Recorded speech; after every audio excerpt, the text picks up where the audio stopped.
What's up, everybody? It's the Roundtable Sports Podcast. My name is Taylor McLean, and coming to you after another short break in the podcast. Been getting everything ready for the video format. Still not quite ready yet, but the jersey wall is coming together. We just have some minor checks and things to go through with that, so that should be awesome. And I'm looking forward to having this in a video format coming up. We're also talking to a sponsor so that we have a little bit more of a budget for the content and whatnot. So hopefully that'll all be coming up. But what is and what has come up is the NFL preseason. And I couldn't help myself. The Hall of Fame game was one thing, but this preseason stuff was a whole nother, because teams had varying level of interest in playing their players. And while it's not good to try and glean too much off of preseason stuff, there are some things that you can kind of get from this, I think, but you have to take it with a grain of salt, because last year I would have told you that Hall of Fame game, having Josh Jacobs play as much as he did in that game, typically not good, but it led to a big season, although he kind of let down in the fantasy championships, but that's okay. I mean, that is just kind of the stuff that happens to you in fantasy football. You just kind of have to get yourself to the dance and hope that you get lucky. As Phil Hellmuth said, I would win every time if luck wasn't involved. I believe that's the quote, maybe it isn't, but it was something to that gist. So anyway, I thought I'd dump out my preseason notebook because I took some notes on what I saw. And the first game, of course, was Thursday with the Houston Texans. And the big overall takeaway from the Texans, sure, CJ Stroud was a little sluggish and threw a bad pick. It wasn't the worst thing I've ever seen, but it wasn't good. And then just generally not seeming like he had a good feel for how to handle the rush.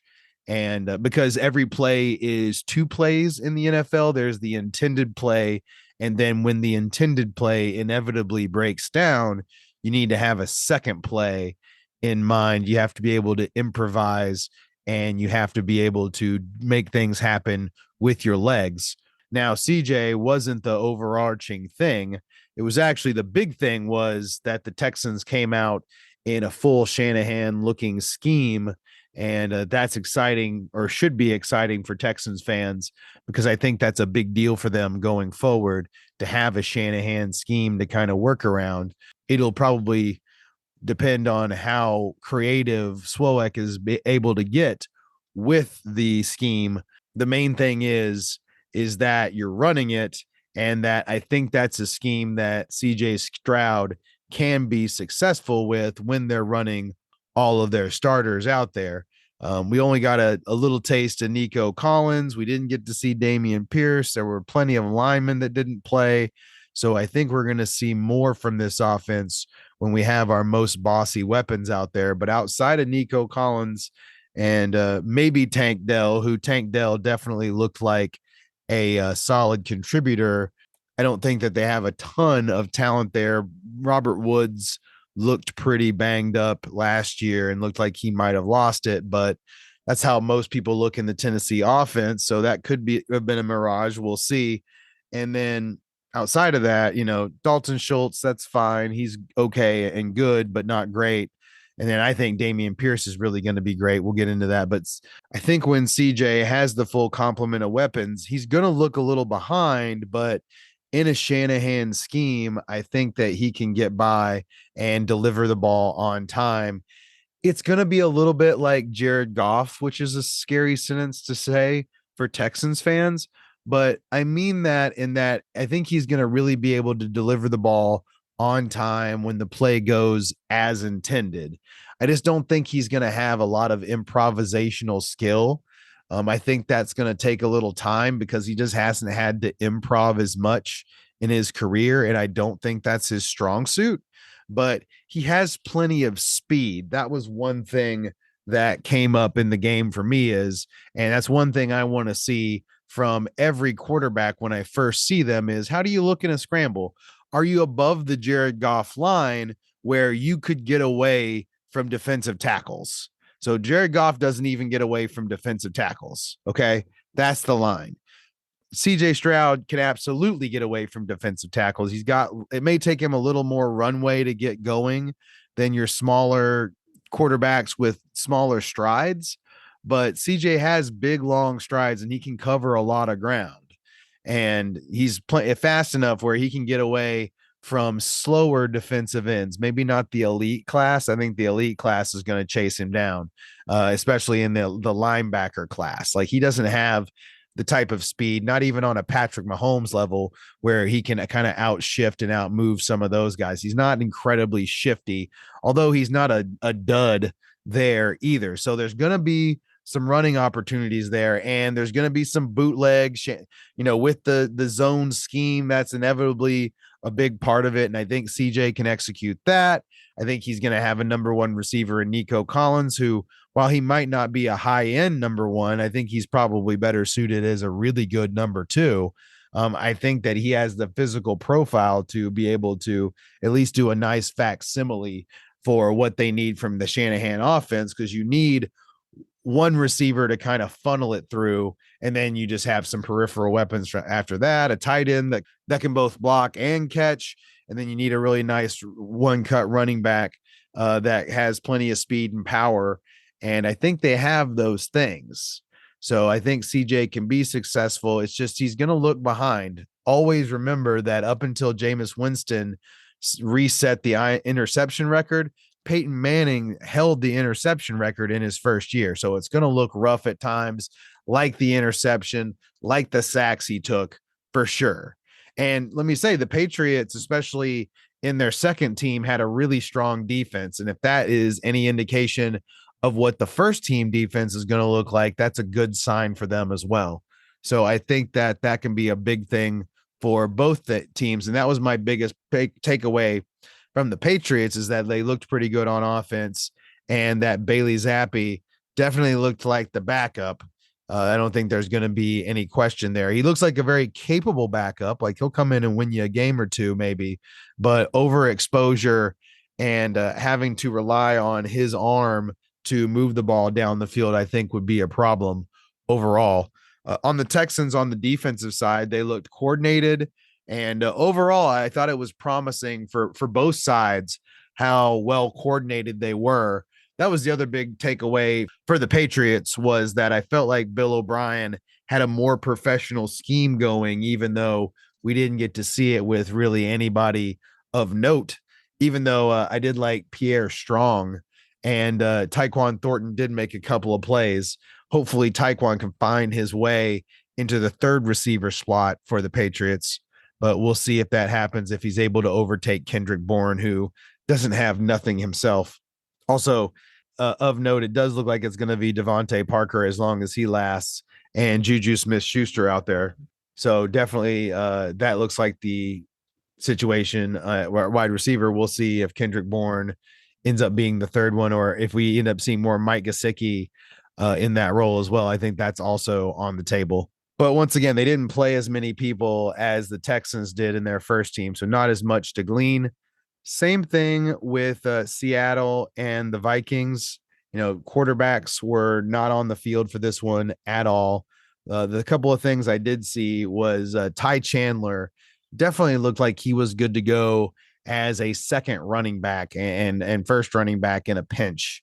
It was second teamer, so the speed may not play quite as much, but he looked shifty. He looked fast. And if they're talking him up like he can catch the ball as well, then I think that part's good to go. And then we got to see both Jordan Addison and Jackson Smith and Jigba. And I liked what I saw from both of those guys. The Vikings had a huge hole at wide receiver 2 last year. So to get that hole filled with a guy that has pop in his legs, that can make big plays and get separation for Kirk Cousins when Adam Thielen wasn't really doing that, especially by the end of the year, then I think that would be a big win for the Vikings, who I think want to throw the ball a hell of a lot. And with Hawkinson fully mixed in with Double J, Justin Jefferson, obviously, and then a capable other receiver with KJ Osborne, then I think that makes for a dangerous passing attack for a team that wants to pass and for a team that can protect a lot, pretty decently, especially with Dillashaw out there and Ezra Cleveland on the left side. I like both those guys. Dillashaw more, but I like Ezra Cleveland a lot too. And if they've kind of shored up the rest of it, then this could be a dangerous offense overall, even though Kirk Cousins isn't a great reader of the field necessarily with these type of weapons. And if they were getting the type of separation that I believe that Jordan Addison is capable of cultivating at the wide receiver 2 position, then I think they should be in good shape here, even though Madison is a downgrade and Ty Chandler would be 2 from Madison is the number 2, but I still think they're capable. And that was my big takeaway from that part of it. On the Seattle side, I mean, Drew Lock as the quarterback, not super great. Good thing is that JSN, the speed from him absolutely played on the field. And I think, a lot of rookies out there without their quarterback. And I don't think this says that JSN is going to be any less the third wide receiver in this offense. I don't know 100% that he's going to be just the bone breaker that everybody thought he was going to be when they were drafting him ahead of Tyler Lockett and ahead of some of the other guys, but we'll see. It's on the table for him. So that should be interesting. And then I also like the way that Zach Charbonnet looks. And while I do think that Ken Walker is probably going to get the bulk of the carries between the 20s, I think that Charbonnet should factor into the passing game. I think he should factor into the goal line. Kenny is a big time home run hitter, but there was some things and some yards that he left on the table because of just the way he runs and his style and physicality. It's just a different kind of thing. He's a burner, the speed plays 100% and pops, but I don't think that the power plays as much as it needs to for him to be just this domineering guy. And that can change too. That's a big thing that can change with guys. Is they up their power quotient, and then that's something you can't see as easy. And then you're wondering like, okay, why is Jamar Chase even better this year? Well, he got a little stronger and they can't push him off his route even more now. So things like that can happen. Speaking of which, didn't really get a good look at the Bengals, but we did get a look at the Packers first team offense in their game. And while I'm very excited about the Bengals, and there was really only one takeaway from them in that I think that Chris Evans is going to be the second running back. He kind of looks like the guy that would take over the Samaje Perine role to me, just if you just based it on this game, even though I like the way that Chase Brown looked, I don't know that he would be the guy I would think would take that role. I think he would be like, he would factor in more if Joe Mixon went down. So that's where I think he would factor in more. Whereas I think Chris Evans is going to come out and have the role outright. No real other takeaways other than I'm excited with Orlando Brown. Looks like Joe Burrow's already practicing again, so he should have maintained his ADP, but everybody is afraid of failing instead of afraid of trying not to succeed. So we'll see what happens with that. On the Packers side, I thought Jordan Love looked good. He has a big arm and he has a decent amount of mobility too, but I still think that he isn't 100% sure where the ball is going when he throws it. Kind of has, it's like I was trying to come up with a comp for what I felt it looked like to me, and it's like more cautious Jameis Winston, which could be good. Honestly, plenty of arm, plus arm, maybe not like Justin Herbert level, but good, right? But above average. And then with the ability to move and the like, that can be dangerous for sure. Absolutely. And I think that Matt LaFleur is an absolutely quality offensive coordinator. And I think he takes what the defense gives him. And I think he's absolutely capable of managing Jordan Love. Now, for your one quarterback leagues, your redraft leagues, probably not an option anyway for what we're talking about here, right? But really what I'm talking about is him being like a franchise guy. Do I think Jordan Love is a franchise guy? And I'm not so sure, because the part about Jameis, the part that reminds me about him the most is when he throws the ball with some zip or when he's under pressure, he's really, really not sure where it's going. He's willing to chuck it. That's good. But when you're not sure where it's going, that leads to really, really bad interceptions. And coaches hate that. And I think that's what they've been seeing up until this point. Now, the best thing is for him is that he is in a perfect position. He's had time to take in this offense. He knows it backwards and forwards at this point, and he should know where to go with the ball. It's just, I think that there's going to be a downside to him as well when he's not completely, in sync with where the ball should go. And I think there's going to be a lot of those times too. There's going to be some times where it looks great. There's going to be some times where it looks bad. And I think that I have underweighted them. I think that he's going to have some big games, and I think I should have gotten more of him in the draft season. But I think my paranoia that he is not going to have everything. I look for a guy to be complete, because they're going to get 6 games worth of film on a lot of these guys, and they're going to know, they being the defensive coordinators that he's going to run up against in the games 7 through 17, right? They're going to know what he likes to do, and they're going to take that away from him. And not every team's going to be able to do that, but because of their personnel and whatever they decide to do, but some teams are. And what's his counterpunch going to be? It's not going to be accuracy from within the pocket. I don't think that's the thing. And I wonder how he's going to handle, pressure from within the pocket. We didn't see a lot of that in this game. The only, like when I saw him in 3rd and 7, in the first drive, he airmailed a pass that most guys, that's a pitch and catch pass, right? You should make that throw 99 out of 100, but he didn't make it on that one. So I do have some skepticism there, and I'm not 100% on what I think he's going to be at this point. So, and his offense is insanely young around him. Could be good, could be bad. I like Christian Watson. I think he's got a lot of pop. And Romeo Doubs made a nice catch. I think he was criminally underused last year, and I think he's going to be the number 2 for them. So those are my Packers takeaways. Giants and Lions. Didn't see Daniel Jones, so there's that. Wasn't incredibly impressed by anything else with the Giants. Lions, Jamison Williams dropped a pass. That wasn't cool. Didn't like that. I do like the way Jahmyr Gibbs looks out there moving around. So that's big. And his price tag, 3rd, 4th round, seems like it's in the 3rd now pretty steadily, because number 1, there's more people that are just coming into it. So there's more running back drafters. And number 2, he just looks like he's explosive and could be something big for them. Falcons and Dolphins. Once again, no starters in this one really to speak of, no Tyreek, none of that. I did think the Falcons looked pretty well coordinated and looked interesting from that standpoint. I'm interested to see what they do this year with Ritter. Can Drake London, Kyle Pitts, they've got interesting pieces. Bijan, Tyler Algier. I feel like he's going to be a big part of the offense, even with Bijan in there. I feel like they have a limited amount of playmakers, because the only other playmaker I can think of outside of everybody that I've named so far is Mac Hollins, who looks like he's huge. So it looks like he's gained a good amount of weight.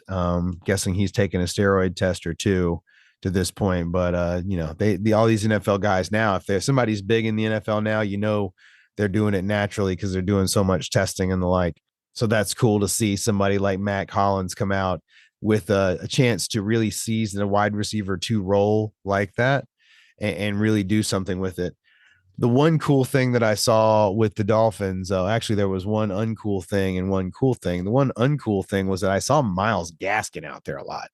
And having drafted a bunch of Raheem Mostert and Jeff Wilson and Devin Achane for that matter, I didn't like seeing that at all.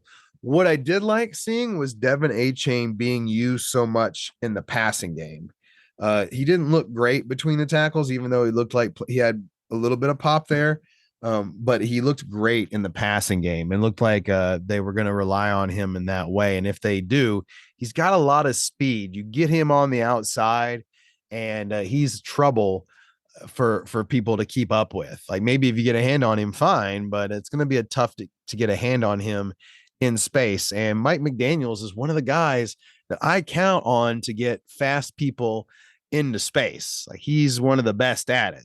So to put A Chain into that offense has me excited. He may not have the role up front exactly that we want, but he does have something there.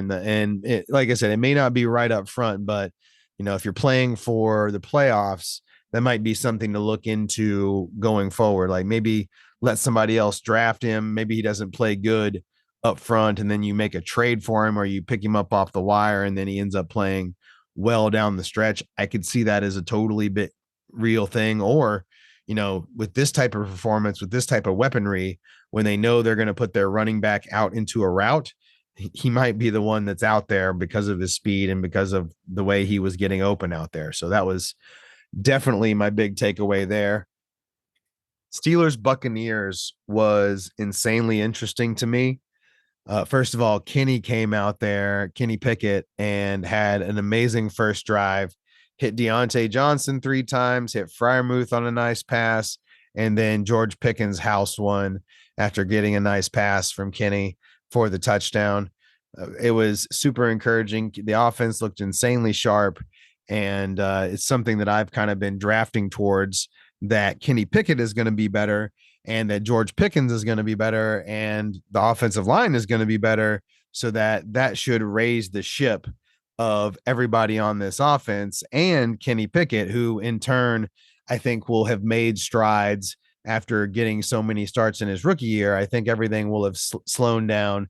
He'll have known what to prepare for, and then he's going to come out and really be something. I don't know that I think he's absolutely going to be one of the Patrick Mahomes, Josh Allen, God tier guys, but I think he's going to be well above that tier of guys that is so incomplete that I don't think that they can do it. Mitchell Trubisky has always been a part of that tier for me, and he came out and did some Mitchell Trubisky things, but Kenny, I think, is the truth. And he looked spry out there. Like he looked like he was really fast running around and moving around out there. And he was having to do a lot of running for his life last year. And hopefully the offensive line additions they made will help stem that, because their left tackle, their left guard was a sieve last year, and they seem to have upgraded both those positions. So we'll hope that's real. And for me anyway, because I have so much George Pickens, I have a good amount of Deontay Johnson, Freiermuth, and Kenny. I also have a good amount of Najee Harris. And the one thing that was disconcerting from a fantasy standpoint for any of the Steelers was for Najee. There was a ton of Jaylen Warren rotating, and it didn't seem to have a whole ton of rhyme or reason. It seemed to be, hey, let's keep everybody fresh. And that could lead to more of a 50-50 split than I think where Najee is being drafted would indicate, and where Jaylen Warren is being indicated. And I think that would put me underweight and at jeopardy with the Jaylen Warren part of it. I haven't been getting as much Najee, as I was up front when I was drafting more running backs. Speaking of which, on the running back scale, we're probably not going to get to the Ravens game, which I did watch, but it says here that J.K. Dobbins is going to be activated from the physically unable to perform list. They typically don't do that unless they're going to actually play that guy and that guy's about to start practicing. So the J.K. Dobbins discount is probably over for now, but we'll see if he actually gets into camp before we count all those chickens. You don't count your chips at the table, according to the gambler. And that's, I think that was good advice. Speaking of counting chips at the table, I think anybody that thought that Baker Mayfield is not going to be the starter of the Buccaneers may have counted some chips too early. I thought that Baker looked sharper than I expected him to look while out there. And this was without his top weapons in Rashard White, Mike Evans, and Chris Godwin. Not in that order. I actually listed them in the opposite order for how Baker would use them, I would think. But I think that if Baker can play a competent level of quarterback for the Tampa Bay Buccaneers, that I think we might have been getting a nice discount on said Tampa Bay Buccaneers. Because I think the thought process for me was that Baker was kind of done and that, Tampa was going to be a cesspool, but it wasn't kind of like that really. I thought Baker came out there, threw some sharp passes. And if you have wide receivers that can create separation in the way that a healthy Chris Godwin and Mike Evans can, then I think Baker can be successful. I worry a little bit more about Mike Evans because Mike Evans is a little bit more dependent on the deep ball, and Baker still isn't a great deep ball thrower. But the good thing is some of Baker's velocity has returned because he uses all of his body to throw the ball. Having the left shoulder must have thrown him all out of whack, threw him all out of whack, clearly. And he is a ninja in that first 15 yards of throwing the ball. So if the Buccaneers are capable of coordinating that kind of thing, they have the personnel to get that done. Like, I think that between what they've got here with the weapons, if they're able to stay healthy, that if Baker is able to kind of put what he put out on the field today, that it's not going to be a complete waste of time like they've been drafted up into this point. Because I mean, Rashard White's like one of the last starting running backs to be taken. And for their names, Chris Godwin and Mike Evans have been pretty much at a discount as well by a round or two. So was super interesting to see Kenny and Baker Mayfield come out. I thought Kyle Trask looked really big out there, but he's too slow. Like, he's not able to move really much at all. Baker thinks he can move, but he definitely moves better than Kyle Trask. Like, both of them, like, Baker thinks he's Kenny Pickett, but he's not. I think Kyle Trask knows that he's not, but I think that even with that knowledge that he's still in trouble as far as being just too immobile and not good enough to overtake Baker or be successful in the NFL. I don't know. I just don't see it. So that's a lot to take away from one game. I'll look at the next one as well and see what I think. I'm going to be watching Tampa Bay preseason games for sure to kind of get a feel for how I feel about them. But yeah, definitely felt like a Baker first round knockdown for sure. On the Commanders Browns side, it was an interesting game because we got to see a good amount of, well, I mean, we didn't get to see a ton of Deshaun Watson. We got to see him come out there and look sharp. I thought he looked maybe not sharp is the word, but good, better. He wasn't throwing low passes and the like. So I felt good about that. And I feel good about Deshaun Watson having a big bounce back to try and put himself back into the elite part of quarterbacks. Not a ton to take away from the Browns other than that. Elijah Moore did hurt his ribs, and that's not good. But at the same time, it's not something I'm worrying about when they call it day to day at this time in the season, because you could just rest him a little bit more and he'll be fine, hopefully, for that. So I have a heavy amount of Elijah. I just like the way he looked. And the thing was, his carries and touches, the good ones, came after he got hurt anyway.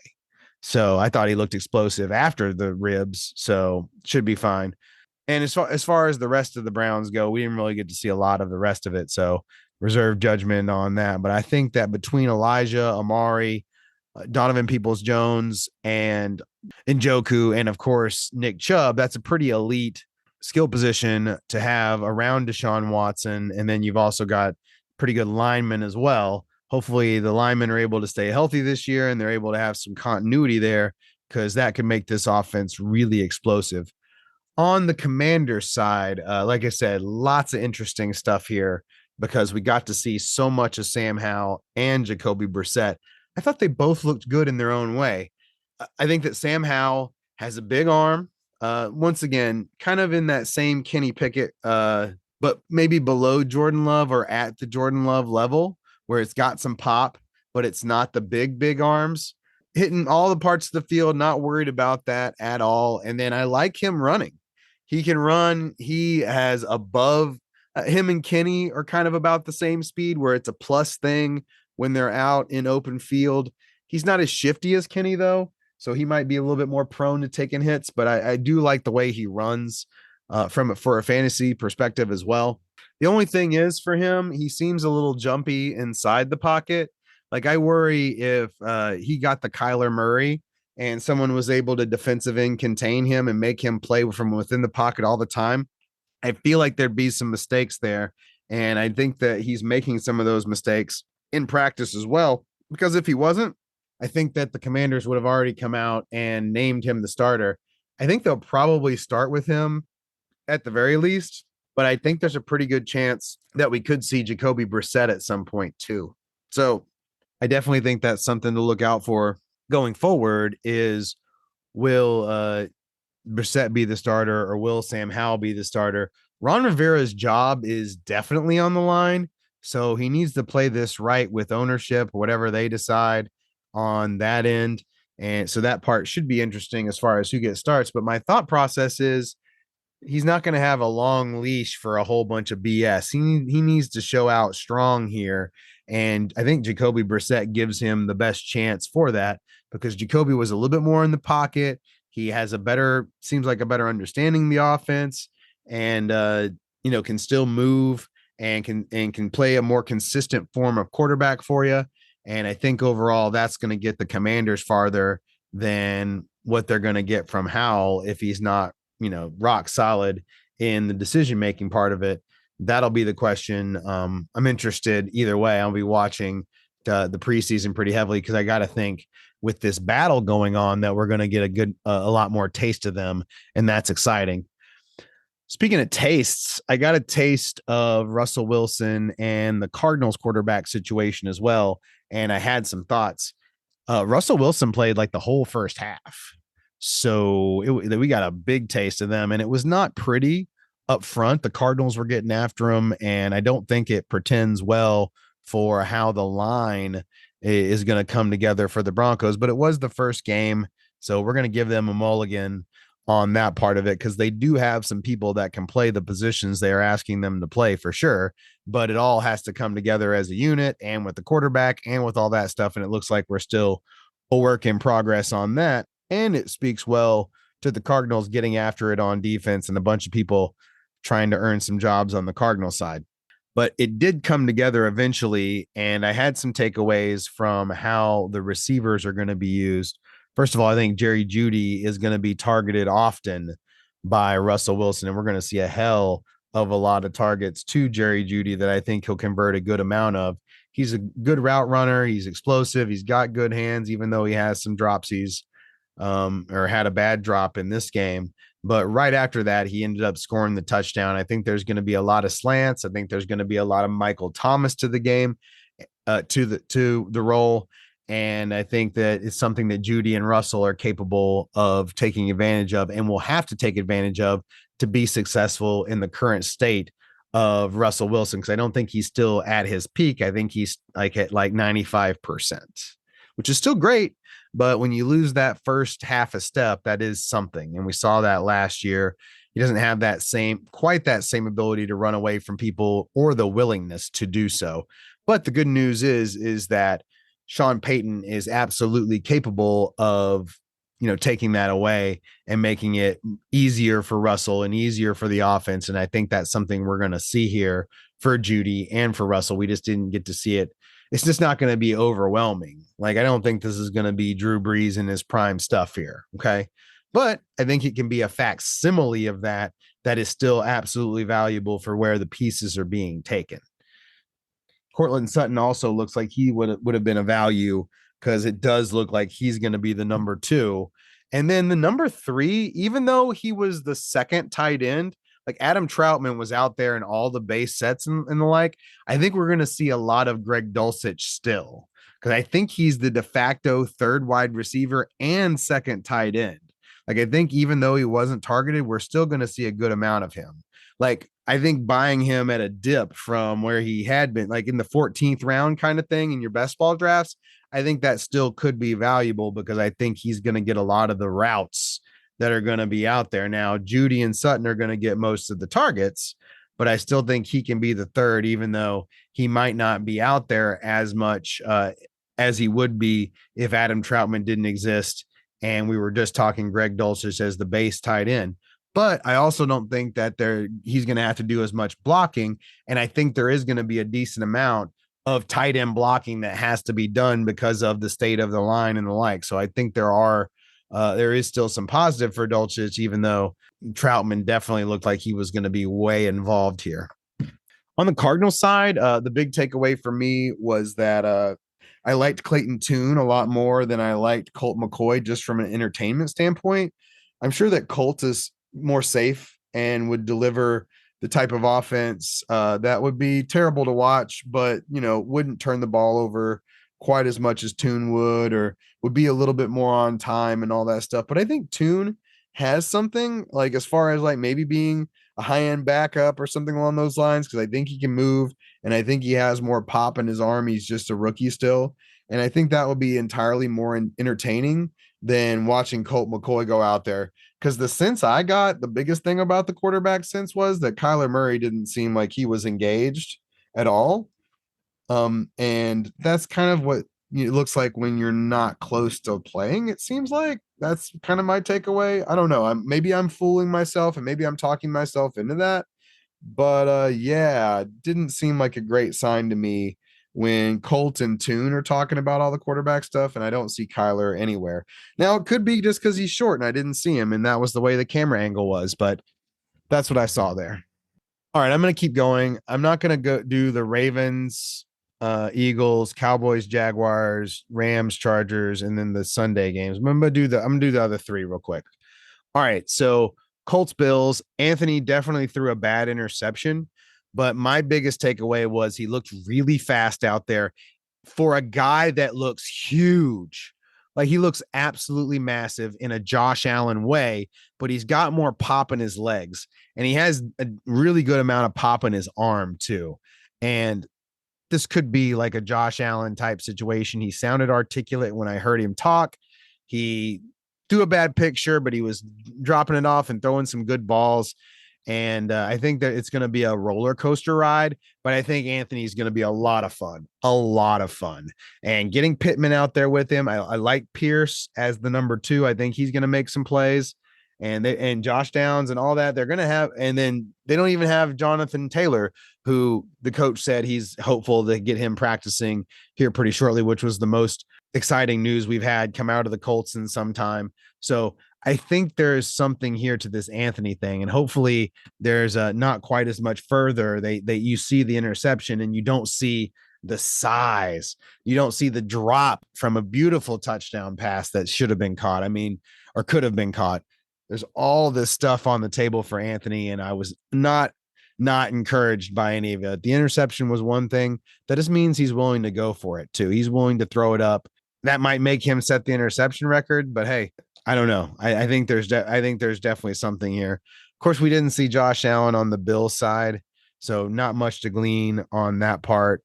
Aside from, we did see James Cook handle a goal line carry, or two within the 10, or at least within the red zone, and him convert one. So all the James Cook truthers were out on Twitter. Still haven't seen Damian Harris though. I think that's a role we'll see Damian Harris in a lot too. So I don't know though. I like the way that James Cook looked too. So that's interesting. And we'll see what kind of ADP spike or dip that has from there.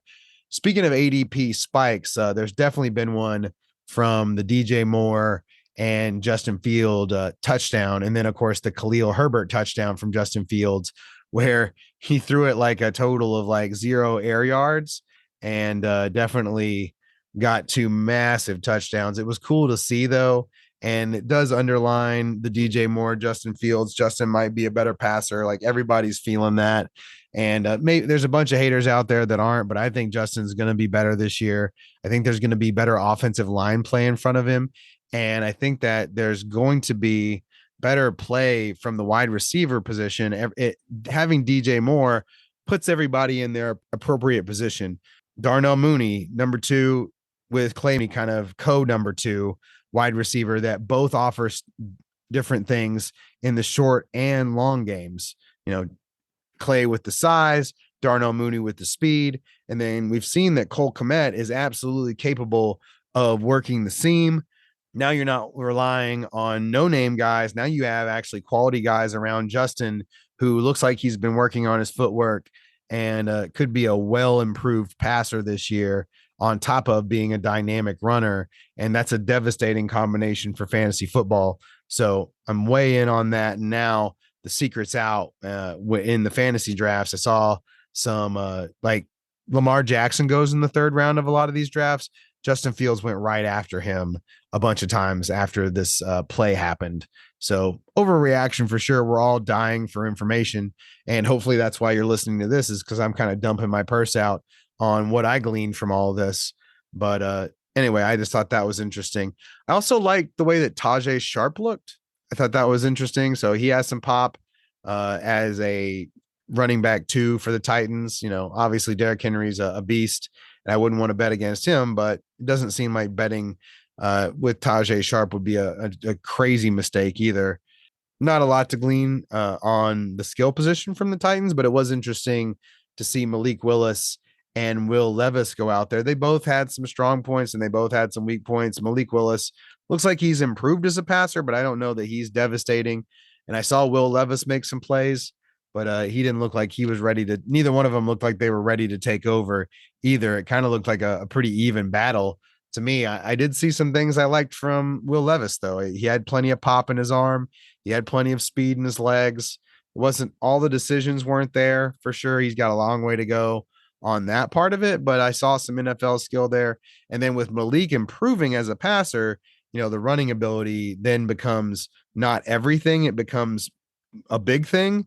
And there's a big difference in that for that quarterback. So that was good for him, and should be good for the team going forward. If they do have to rely on the second quarterback, they should be at least interesting, unlike some teams where they would be a disaster. One of those teams might not be the Panthers. They have Andy Dalton as a backup, but their pure starter came out there in Bryce Young. The offense didn't look crazy good, but they also didn't have everybody out there either. The good thing is Bryce didn't look overwhelmed to me. It looked like he was going to be able to translate his skills out there to the pro field, getting the ball out in places where his receivers can run with it, being on time, being able to improvise. I mean, he has all the complete things there. It's just a question of his size, and is he going to be able to do everything? It was a good kind of like showing in that way for him, I think. I don't think that it was overwhelming, and I don't think that I'm going to be going out there to draft Bryce Young as my number 2 quarterback in best ball, but my number 3, sure. I think there'll be some spike weeks for him there where the offense puts things together and there's an offense that's not capable of pinning him in and making him irrelevant in the passing game. I think he's going to be all right there. So that was encouraging for the Panthers. Not as much, to read from the Jets. I mean, Zach Wilson out there, he looks better than he did before, but he's still no Aaron Rodgers. So boom. I do on the Jets side like the way that Michael Carter was running, and I like Abanikandi too. Israel Abanikanda. I think that he is a quality backup at least, and I think that's part of the reason they haven't signed Dalvin Cook, is that those two have looked fine as backups, and they must be seeing something from Breece that we're not seeing too, because he's not out there yet, and it may take some time for him to ramp up. But I don't think I'm completely scared off by him like I was earlier in the season when he was like a early 3rd round pick. I'm more into it as a 4th round pick now, but we'll see where it goes. I haven't watched the rest of the games yet, so we'll end it there. I've kind of been talking for a long time anyway, so we'll just go with that. Appreciate your patience with me. I've been doing a lot of things to get ready for this season, so we'll hope that I'm ready and can make it all the way through it. I'm so excited though. So hopefully my best ball teams are looking good, and I think that'll give me some extra juice. Should have some more draft related content as we get closer to fantasy drafts, but this is kind of what I'm looking through, is what did everybody look like? What should be the actual takeaways when, you can't take away everything when people are running against, second team defenses, like Russell against the second team defense. I don't know. Just a lot of things to try and, really get a hold of when it comes to running away with narratives versus knowing what actually makes sense and what actually has merit as far as these things go. So hopefully that's been helpful. And today's been helpful with the podcast. Looking forward to bringing video podcasts as well. I know the audio form isn't everything to everybody, especially on YouTube. So I appreciate some patience there. And I hope you have a great rest of your day.